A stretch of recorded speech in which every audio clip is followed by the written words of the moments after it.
Hello everyone, I am Thelestius from mission success classes. All of you welcome in our mission success classes. आज का जो topic है वह जून माह के दूसरे पार्ट है करंट अफेयर का। पहले पार्ट को हम कुछ दिनों पहले रिलीज किए थे, दूसरा पार्ट है यह करंट अफेयर का। और इसमें इतने इंपॉर्टेंट टॉपिक को रखा जा रहा है जो आपके एसीएफ के एग्जाम, मेंस के एग्जाम तथा ऑल ओवर जितने भी कॉम्पिटिटिव एग्जाम हैं उसमें से पूछे जाने की सर्वाधिक संभावनाएं हैं। तो चलिए ज़्यादा समय न लेते हुए हम आज का टॉपिक स्टार्ट करते हैं।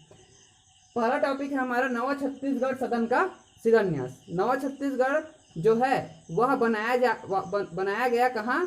दिल्ली के द्वारिका में सेक्टर नंबर 13 में। कहाँ बनाया गया है नवा छत्तीसगढ़ सदन? दिल्ली के सेक्टर नंबर 13 में द्वारिका में बनाया गया है, जिसका ऑनलाइन शिलान्यास किया गया छत्तीसगढ़ के मुखिया माननीय श्री भूपेश बघेल जी द्वारा। और इस सदन को बनाने में लगभग 60 करोड़ 42 लाख रुपए खर्च किए गए। कितने?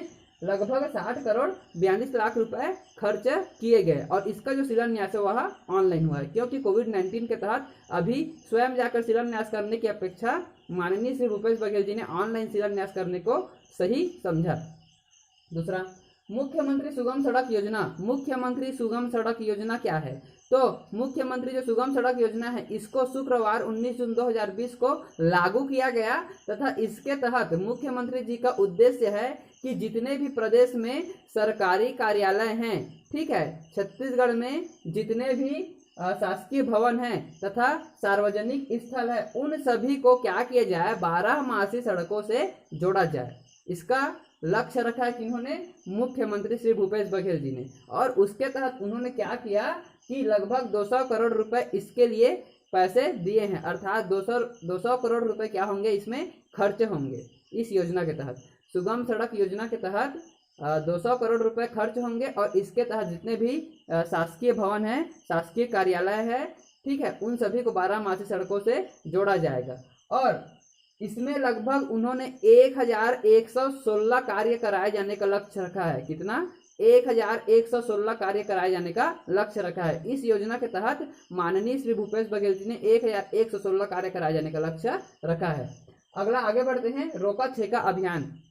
रोका छेका अभियान पहले क्या है उसको देख लेते हैं। प्राचीन समय में जैसा कि आप सभी को पता है कि जो छत्तीसगढ़ के कृषक होते हैं वे क्या करते थे कि अपनी खेती को बचाने के लिए अर्थात अपने फसल को बचाने के लिए मवेशियों से और पशुओं से बाड़ी का यूज करते थे। बाड़ी अर्थात बाढ़ का यूज करते थे। रोका छेका का व्यवस्था करते थे कि किसी प्रकार से जो है मवेशी या पशु उनके खेतों में ना जाएं और उनके खेतों में जो फसल है उनको नुकसान ना पहुंचाए। इसके लिए वे बाड़ी या बाढ़ का यूज करते थे, ठीक है। अब उसी को क्या किया गया है? नई योजना के रूप में, उस व्यवस्था को नई योजना के रूप में लागू किया गया माननीय श्री भूपेश बघेल जी द्वारा। परंतु इसमें थोड़ा सा बदलाव है। पहले क्या करते थे किसान? अपने खेत में छेका का व्यवस्था करते थे। अब क्या करेंगे कि पशुओं को और मवेशियों को खेत में न जाए, इसलिए उनको गौठानों में रखा जाएगा। इसके लिए गौठान समिति निर्धारित की जाएगी, गौठान समिति बनाई जाएगी। और गौठान समिति के जो प्रबंधक होंगे, जो उसके सदस्य होंगे, उनके द्वारा क्या किया जाएगा कि जो पशु हैं, मवेशी हैं, उनके गोबर को, उसके गोबर के माध्यम से क्या करेंगे? गोबर खाद या जैविक खाद का निर्माण करेंगे, ताकि जो गोबर खाद बने, गोबर गैस बने, जैविक खाद बने, उसका बाड़ी में उपयोग किया जा सके। जिससे जो भी उस बाड़ी में जिस बाड़ी में उसका उपयोग करेंगे, उसमें जो सब्जी उगेगा उसका उपयोग क्या करेंगे? जो गौठान समिति के सदस्य है उसको ले जाकर मार्केट में बेचेंगे, जिससे उनको आर्थिक वृद्धि भी होगी। इस प्रकार से रोका छेका जो अभियान है यह एक प्रकार से छत्तीसगढ़ के गौठान समितियों के लिए एक आजीविका केंद्र बन जाएगा। साथ ही साथ इससे पहले मुख्यमंत्री भूपेश बघेल जी ने क्या किया था? नरवा गरवा घुरवा बाड़ी का अभियान चलाया था। उसके तहत ये बाड़ी व्यवस्था का क्या हो जाएगा? यहाँ से शुभारंभ भी हो जाएगा, ठीक है। यह उद्देश्य रखकर रोका छेका अभियान लागू किया गया मुख्यमंत्री श्री भूपेश बघेल जी द्वारा 19 जून 2020 को। तथा इसकी व्यवस्था कौन करेंगे? तो गांव के जो गणमान्य नागरिक हैं और गौठान की जो समिति है उसके द्वारा इसकी व्यवस्था की जाएगी। और इसका उद्देश्य क्या है पहले ही बता चुका, फिर भी यहाँ बता दे रहा हूँ कि खरीफ फसलों की सुरक्षा 1 प्लस खुले में पशुओं की चराई पर रोक। इस प्रकार से रोका छेका अभियान के तहत यह उद्देश्य रखकर मुख्यमंत्री श्री भूपेश बघेल जी द्वारा 19 जून 2020 को यह अभियान लागू किया गया। अगला, 20 साल बाद प्रदेश में बनेंगे 4 नए सहकारी बैंक। 20 साल बाद हमारे छत्तीसगढ़ प्रदेश में 4 नए सहकारी बैंक बनने का प्रस्ताव रखा गया है। और यदि हम वर्तमान में देखें तो वर्तमान में रायपुर, बिलासपुर और दुर्ग समेत कुल 6 सहकारी बैंक हैं। अब यदि 4 नए बैंक प्रस्तावित कर रहे हैं तो इसके तहत छत्तीसगढ़ प्रदेश में कुल 10 सहकारी बैंक हो जाएंगे। ठीक है, और इसी के तहत क्या करेंगे, यदि हम देखें कि ये 4 नए सहकारी बैंक अब कहाँ कहाँ बनाए जाने हैं, तो रायपुर संभाग में 2 तथा दुर्ग संभाग में 2 सहकारी बैंकों के बनने का प्रस्ताव रखा गया है।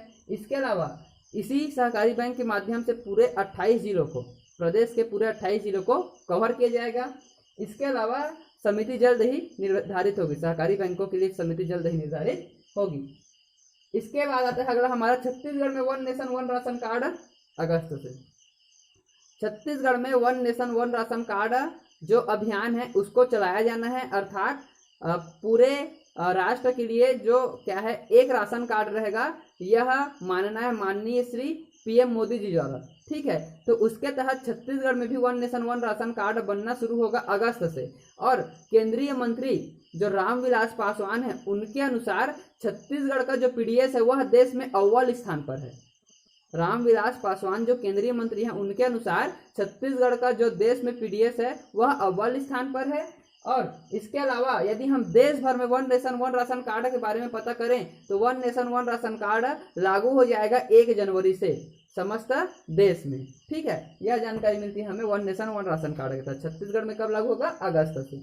अगला एलिफेंट कॉरिडोर। एलिफेंट जो कॉरिडोर है उसमें कुछ अभ्यारण्यों को अब जोड़ा जाएगा, शामिल किया जाएगा। उन अभ्यारण्यों में कौन कौन शामिल हैं, तो बादलखोल जिनका स्थापना हुआ था 1975 में, तमोर पिंगला जो 1978 में क्या हुए थे, स्थापित हुए थे, और ये सबसे बड़े अभ्यारण्य हैं हमें अभी वर्तमान में हमारे छत्तीसगढ़ में। उसके अलावा श्रेमर्तो जिनका भी स्थापना हुआ था 1978 में। इन तीनों अभ्यारण्यों को अब एलिफेंट कॉरिडोर में शामिल किया जाएगा, यह जानकारी मिलती है इसके तहत। अगला आता है हमारा भारत नेट परियोजना। अब ये भारत नेट परियोजना क्या है, तो भारत नेट परियोजना के बारे में यह जानकारी मिलती है कि इसके तहत नारायणपुर, छत्तीसगढ़ के नारायणपुर जिले के 35 ग्राम पंचायत को शामिल किया गया है। क्या, छत्तीसगढ़ के नारायणपुर के 35 ग्राम पंचायत को शामिल किया गया है भारत नेट परियोजना के तहत। और यह भी जानकारी मिलती है कि 44 ग्राम पंचायत को शामिल किए जाने का लक्ष्य रखा गया था, किंतु कितना को शामिल किया गया, 35 ग्राम पंचायत को शामिल किया गया। ठीक है, अब इसका उद्देश्य क्या है, तो भारत नेट परियोजना का उद्देश्य यह है कि जहां जहां भारत नेट परियोजना लागू होगा वहां के ग्राम पंचायत के वासियों को अब सरकारी कागजात बनवाने हेतु सरकारी दफ्तरों में चक्कर लगाने की जरूरत नहीं पड़ेगी। अब उनको क्या नहीं करना पड़ेगा, सरकारी दफ्तरों में जाकर चक्कर लगाने की जरूरत नहीं पड़ेगी। उनका जो कार्य है सरकारी कागजात बनाने का, वो अब ऑनलाइन और नेट के माध्यम से अपने ही ग्राम पंचायत में बन जाएगा। ठीक है, अगला लघु वनोपजों की एमएसपी खरीदी। जो लघु वनोपज हैं उनकी जो समर्थन मूल्य पर खरीदी है वह कितनी हो गई है, अब वर्तमान में 31 हो गई है, अर्थात अब 31 लघु वनोपजों की खरीदी की जाएगी। यदि हम 2018 तक की बात करें तो 2018 तक केवल और केवल 7 लघु वनोपजों की खरीदी की जाती थी न्यूनतम समर्थन मूल्य में। फिर 1.5 साल में क्या हुआ, 24 लघु वनोपजों की बढ़ोतरी में इजाफा किया गया। उसके पश्चात फिर पुनः 25 लघु वनोपजों की बढ़ोतरी में इजाफा हुआ। इस प्रकार से कुछ दिनों पहले तक 25 लघु वनोपजों की खरीदी पर क्या किया जाता था, न्यूनतम समर्थन मूल्य पर उसकी खरीदी की जाती थी। परंतु वर्तमान में अब मुख्यमंत्री भूपेश बघेल जी द्वारा क्या किया गया, अब इसकी संख्या को बढ़ाकर कितना कर दिया गया है, तो 31।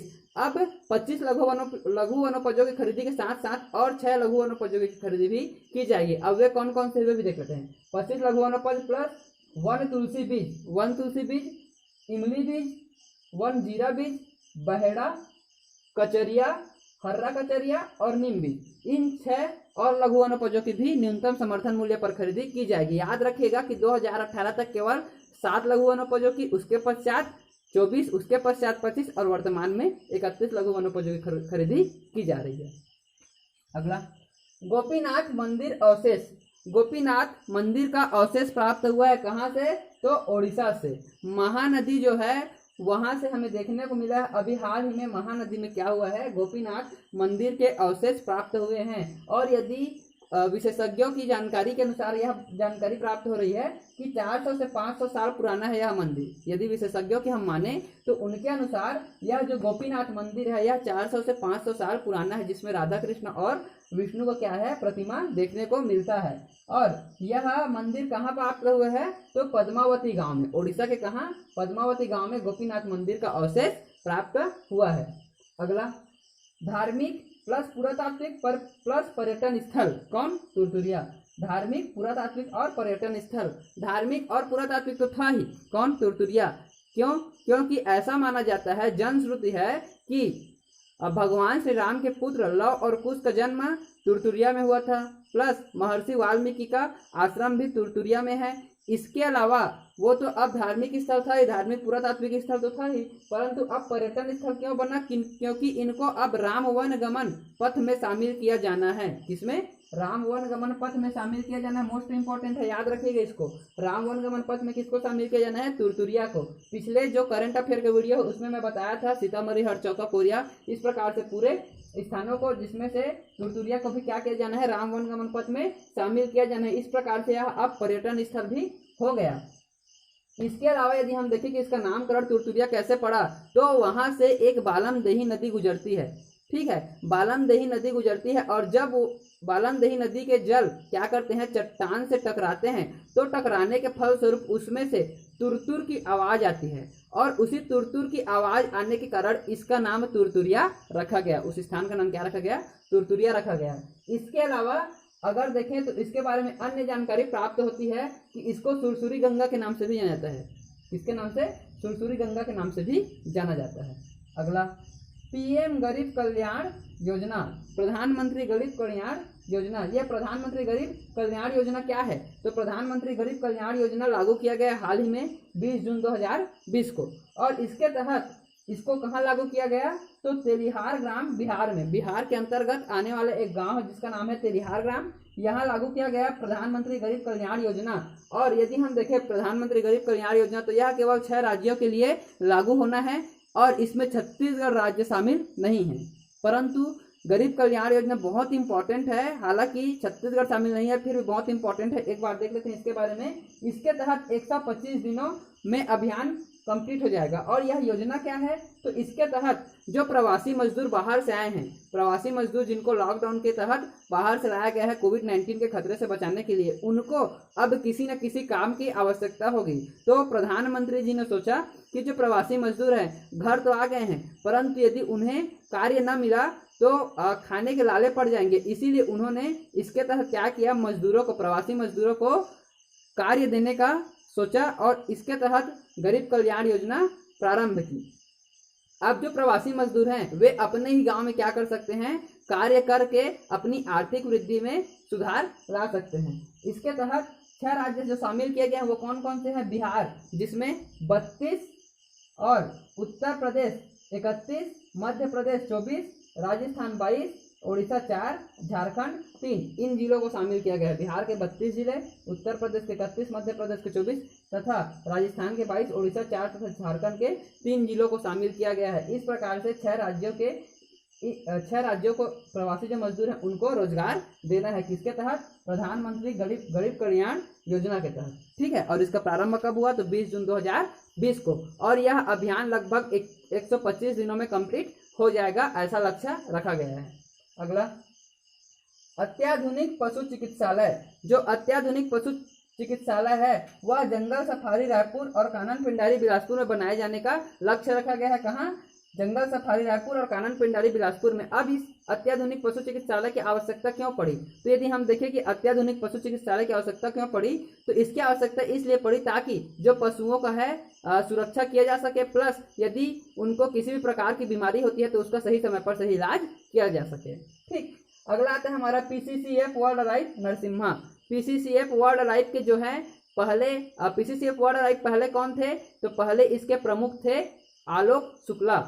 अतुल शुक्ला। कौन थे, Atul Shukla. PCCF world life, तो PCCF वर्ल्ड लाइफ के पहले प्रमुख कौन थे, तो अतुल शुक्ला थे, परंतु अब वर्तमान में नरसिम्हा है। अतुल शुक्ला को कहाँ रख दिया गया, अब उनको क्या किया गया है, छत्तीसगढ़ जो वन विभाग है उसका डायरेक्टर बनाया गया है, क्या किया गया है, उनको राज्य का अनुसंधान केंद्र का डायरेक्टर बनाया गया है। किनको, अतुल शुक्ला को। जो पहले पीसीसीएफ वार्ड अराइव के डायरेक्टर थे, पीसीसीएफ वार्ड अराइव के जो प्रमुख थे कौन, अतुल शुक्ला, उनको अब वर्तमान में क्या किया गया है, तो अनुसंधान का छत्तीसगढ़ जो अनुसंधान केंद्र है उसका डायरेक्टर बनाया गया है और उनके स्थान पर आ गए नरसिम्हा। अब यदि यह प्रश्न सवाल उठे कि पीसीसीएफ वार्ड अराइव में से अतुल शुक्ला को क्यों हटाया गया, तो वर्तमान पिछले 10 दिनों में क्या हुआ है, हाथियों की जिस प्रकार से मृत्यु हुई है छत्तीसगढ़ में, उसको देखते हुए जो छत्तीसगढ़ के वन मंत्री है मोहम्मद अकबर, उनके द्वारा अतुल शुक्ला को हटाकर उनके स्थान पर नरसिम्हा को फिर रखा गया है। इसके अलावा एक दो और करंट अफेयर मोस्ट इम्पॉर्टेंट है, परंतु उसमें से एक, हालांकि वो इम्पॉर्टेंट नहीं है परंतु हमारे छत्तीसगढ़ के हैं इसीलिए जानना आवश्यक है। अभी वर्तमान में भारत चीन विवाद स्थल गलवान घाटी, उसमें 20 जवान जो शहीद हुए उसमें से एक जवान हमारे छत्तीसगढ़ का है। छत्तीसगढ़ के कांकेर जिले में रहने वाले वहाँ के निवासी गणेश कुंजाम जी क्या थे, सेना में शामिल थे।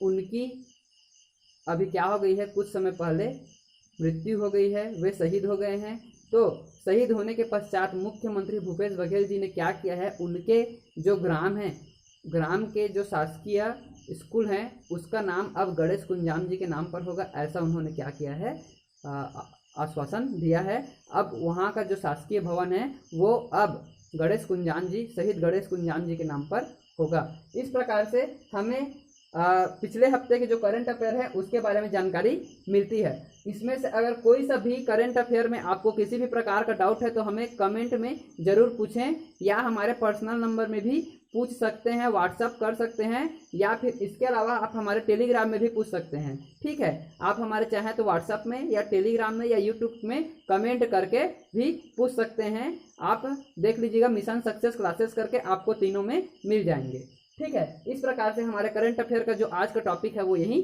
कंप्लीट होता है। किसी भी प्रकार का डाउट है तो अवश्य पूछें। तब तक के लिए आप हमसे जुड़े रहिएगा, आपको और अच्छी से अच्छी जानकारी देते रहेंगे ताकि आपका एसीएफ का एग्जाम निकल सके। और जो नए यूजर है वे हमारे चैनल को लाइक शेयर और सब्सक्राइब करना ना भूलें। Thank you.